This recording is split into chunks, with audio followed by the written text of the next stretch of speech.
Pasca dikeluarkannya peringatan baik oleh Presiden Republik Indonesia maupun Menteri Keuangan Republik Indonesia terkait kemungkinan resesi ekonomi pada tahun 2023 mendatang, tentunya seluruh pihak baik eksekutif maupun legislatif di daerah harus mempersiapkan kemungkinan hal tersebut. Wali Kota Sukabumi Ahmad Fahmi mengatakan terkait resesi ekonomi global 2023 mendatang, saat ini kondisi keuangan di Kota Sukabumi telah terdampak. Menurutnya, dengan berbagai rambu-rambu yang telah diberikan pemerintahan pusat maupun presiden, menandakan bahwa pemerintah daerah harus bersiap-siap menghadapi kemungkinan terburuk dari resesi ekonomi tersebut.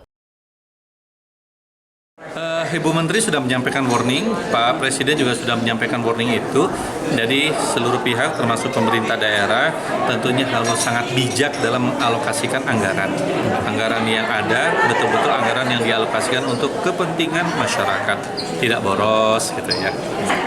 Sekarang pembahasan terus dilakukan untuk APBD 2023 mendatang ya. Tapi juga kan belum tuntas nanti. Kita masih nunggu arahan dari pusat maupun dari provinsi. Sementara itu, Kepala Badan Perencanaan Pembangunan Daerah Kota Sukabumi, Reni, mengatakan bahwa resesi ekonomi global 2023 tentunya akan sangat berdampak sekali terhadap perencanaan pembangunan di Kota Sukabumi. Seperti saat ini sudah terjadi penyesuaian proyeksi pendapatan Kota Sukabumi tahun 2023 yang turun drastis dibandingkan tahun 2022.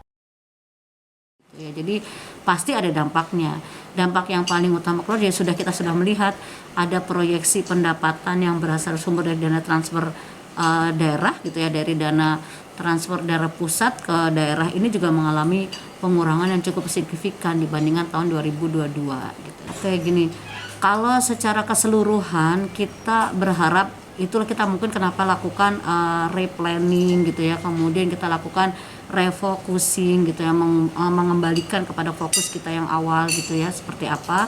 Kalau kita bicara pengurangan mungkin itu adalah kuantitatif gitu ya, jadi ada perubahan secara kuantitatif, tapi kita berusaha secara kualitatif kita tidak berkurang karena yang akan kita kurangi itu hanya nominal tetapi output tidak berkurang. Kenapa begitu? Karena kita melakukan refocusing. Dari Kota Sukabumi, Sofwan Julfikar melaporkan untuk Dinamika.